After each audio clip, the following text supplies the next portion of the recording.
अब हम पढ़ेंगे इसमें chemical tests of aldehydes and ketones. देखिए, test for carbonyl group two four dinitrophenyl hydrogen test. Both aldehyde and ketone contain carbonyl group, hence they react with 2,4-dinitrophenyl hydrogen to form yellow orange precipitate of 2,4-dinitrophenyl hydrogen। दोनों में carbonyl group है, aldehyde में भी और ketone में भी। तो दोनों इसके साथ रिएक्शन करके येलो ऑरेंज प्रेसिपिटेट बनाते हैं। फिर हमने एल्डिहाइड में एक टेस्ट पढ़ा था, टॉलन टेस्ट। अब देखिए, टॉलन टेस्ट में when aldehyde are heated with Tollens reagent. Tollens reagent आपने पढ़ा था, क्या होता है? Ammoniacal silver nitrate solution. They form silver mirror on the inner side of the test tube. Ketone don't respond to this test. तो केवल ये वाली रिएक्शन एल्डिहाइड देंगे, कीटोन नहीं देंगे टॉलेंस टेस्ट को। तो अगर जो हमें एल्डिहाइड और कीटोन में डिफरेंस करना है तो हमें कैसे पहचानना है कि ये एल्डिहाइड है कीटोन है, तो हम टॉलेंस टेस्ट करके देख लेंगे।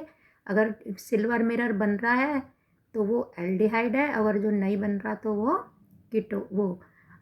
अगर एल्डिहाइड है, अगर नहीं बन रहा तो कीटोन है। फिर फैलिंग टेस्ट, ये फैलिंग टेस्ट भी हमने एल्डिहाइड में पढ़ा था। Aliphatic aldehyde when warmed with A few drops of Fehling solution give a reddish brown precipitate of cuprous oxide. Ketone don't respond to this test. अब देखिए, जो फैलिंग टेस्ट है आप उससे भी डिस्टिंग्विश कर सकते हैं कि ये एल्डिहाइड है या कीटोन है। फैलिंग सॉल्यूशन के साथ हमने टेस्ट करा तो अगर रेडिश ब्राउन प्रेसिपिटेट बन रहा है तो वो एल्डिहाइड है, और अगर जो नहीं बन रहा तो वो क्या हो सकता है? अगर दोनों में डिफरेंस है, कीटोन है। और अगर हमें पता है कि ये है तो एल्डिहाइड, या हमें पहचान करनी है कि ये एलिफेटिक है या एरोमेटिक है। ये वाली रिएक्शन फैलिंग टेस्ट केवल एलिफेटिक एल्डिहाइड देते हैं, इसलिए हम दोनों के बीच में अगर डिफरेंस करना है कि एलिफेटिक एल्डिहाइड है या एरोमेटिक एल्डिहाइड है तो हम फैलिंग टेस्ट से पता लगा सकते हैं। फिर है आपका एक आइडोफॉर्म टेस्ट। अब देखिए, आइडोफॉर्म टेस्ट हमने पहले प्राइमरी सेकेंडरी टर्सरी अल्कोहल के डिस्टिंग्विश करा था, तो उसमें भी पढ़ा था हमने।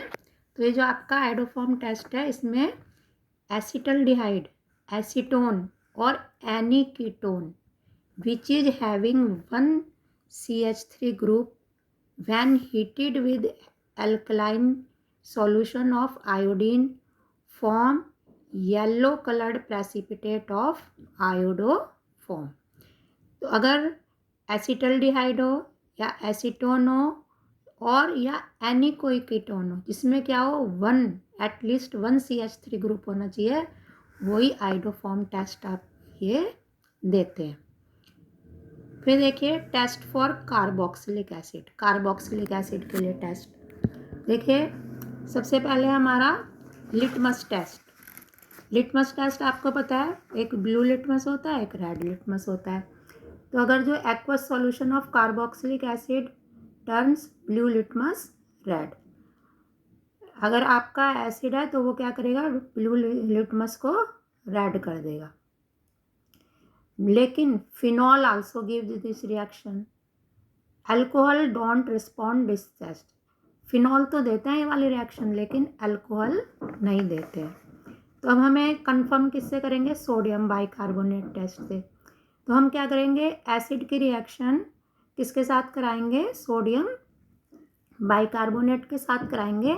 अगर आपकी ब्रिस्क एफर्वेसेंस बन रही है कार्बन डाइऑक्साइड की, तो इसका मतलब उसमें एसिड प्रेजेंट है, फिनॉल उसमें प्रेजेंट नहीं है।